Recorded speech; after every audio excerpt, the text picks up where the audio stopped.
মিনহাজ, তুই কি শুনছ? ছাত্রলীগের এখন প্রতিটা পোস্টেই দেখা যায় যে তারা তাদের যে নেতাগুলো আছিল সবগুলো কট খাইয়ে গেছে। এমন কট খাইছে এখন তারা মানে প্রতিটা শিরোনামের হেডলাইনে থাকে নিষিদ্ধ সংগঠন। মানে এই জিনিসটা তুই কিভাবে মনে করছে তারা নিষিদ্ধ সংগঠন মানে তার প্রতিটা পোস্টে বা হেডলাইনে থাকে, এই জিনিসটা কারণটা কিটা? আচ্ছা মামা, রাজনীতির মায়ের পেজ বোঝাটা খুবই জটিল একটা বিষয়। দেখ কয়টা দিন আগে ওবায়দুল কাদেরের যে বয়ানটা ছিল, কি ছিল? পালাবো না, পালাবো কোথায়, এদেশে জন্মেছি, প্রয়োজন হলে ফখরুল সাহেবের বাসায় গিয়ে উঠবো, জায়গা দিবেন না, যদি তাও না হয় ঠাকুর গাঁয়ের বাসায় যায় উঠবো। এখন কথা হচ্ছে মেইনলি যদি বলি, তার আগে আরেকটা কথা বলি যে কিছুদিন আগে সাদ্দামে বলছিল বুয়েট কি পাকিস্তান নাকি, যে বুয়েট যেতে ভিসা পাসপোর্ট লাগবে, তারপরে আরো কিছু মানে বেশ গর্ব করে কথা বলা, যেটা বলে কি যেন, একদিন যাবে, 2 দিন যাবে, 3 দিন যাবে, 4 দিনও যাবে, ছাত্রলীগ ছিল, আছে, থাকবে। এটারে এখন আমি যদি বলি, একটু ফ্র্যাঙ্কলি বলতে হয়, 1 দিন যাবে, 2 দিন যাবে, 3 দিন যাবে, ছাত্রলীগ ছিল, নিষিদ্ধ হয়েছে, ভবিষ্যতে আর কোনোদিন আসবে না, এটুকু শিওর করে বলা যায়। তো মানে তোর তাদের নিষিদ্ধের কারণটা কি, বা এই জিনিসটা হেডলাইনে আসে যে? আচ্ছা মামা দেখ, অহংকার পতনের মূল। আরেকটা বিষয় বঙ্গবন্ধু কিন্তু বলে গেছে যে মানুষের যখন পতনের সময় হয় তখন পদে পদে ভুল করে, যেটা মানে আমরা খুব রিসেন্টলি তার বাস্তব প্রমাণ পাইছি, তাই না? তো আমার কাছে যেটা মনে হয়, তাদের মেরুদণ্ডহীন রাজনীতি আর চাটুকারিতা অ্যান্ড হচ্ছে অহংকার, এই 3টা বিষয়ের কারণে মেইনলি আজকে আওয়ামী সন্ত্রাস লীগের এই অবস্থা, বা তার যে অঙ্গ সংগঠন ছাত্রলীগ, আই থিঙ্ক এটার কারণেই আজকে তারা নিষিদ্ধ।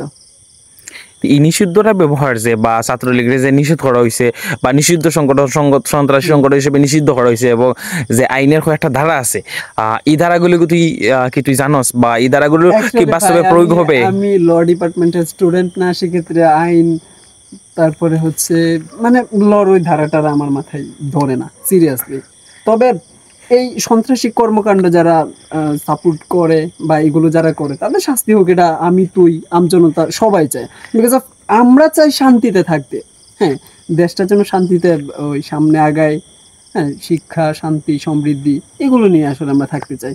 হানাহানি, খুন খারাপি, তারপরে হচ্ছে রাহাজানি, বিভিন্ন জায়গায় চাঁদাবাজি, এগুলোতে আসলে আমরা সমর্থন করি না। আর রিসেন্টলি যে দলটারে তুই যেটার কথা বলছস, কি বলছিস, নিষিদ্ধ করছিস, এইটা যে কত বড় লেভেলের মানে সিন্ডিকেট ছিল, আই থিঙ্ক আমার চাইতে তুই ভালো জানোস, তাই না? নিষিদ্ধ করছে, আমি এটা নিয়ে আসলে এই ছাত্রলীগের যে মানে হোল বাণিজ্য বা সিন্ডিকেট গুলো, কি সিন্ডিকেট গুলো কিছুদিন তুইলা ধরতে আসলে এই বিষয়গুলো। একটা জিনিস দেখ, ঢাকা ভার্সিটির মধুর ক্যান্টিনের নাম তো আই থিঙ্ক শুনছস, ওই ক্যান্টিনের মধ্যে ছাত্রলীগের বাকি কত জানোস? না, এই বিষয়টা আসলে তেমন জানা নাই, তবে হয় ইনান বা সাদ্দামের কয়েক লাখ হবে ভাই, এগুলা মানে 2 লাখ 3 লাখ প্লাস। একটা ক্যান্টিনের মধ্যে যদি 3 লাখ বা 2 লাখ 2.5 লাখ টাকার মতো বাকি থাকে, সেক্ষেত্রে ক্যান্টিনের মালিকগুলো চলে কিভাবে?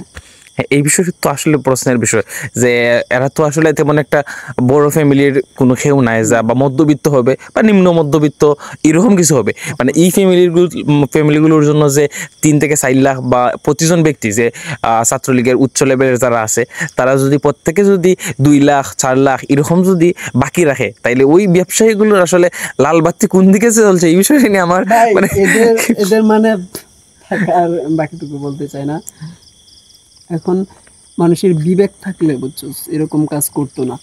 আরে ভাই, এইগুলোর বিবেক তুই কোন জায়গায় দেখাবি? দেখ, বাথরুম থেকে শুরু করে ভার্সিটির হল, বাথরুমের কথা বললাম, যে পাবলিক বাথরুমে তুই 10 টাকা দিয়ে পানি খায়, তুই 5 টাকা দিয়ে পানি খায় 10 টাকা দিয়ে প্রস্রাব করবি বা টয়লেট করবি, ওইখান থেকে তারা চান্দা নেই।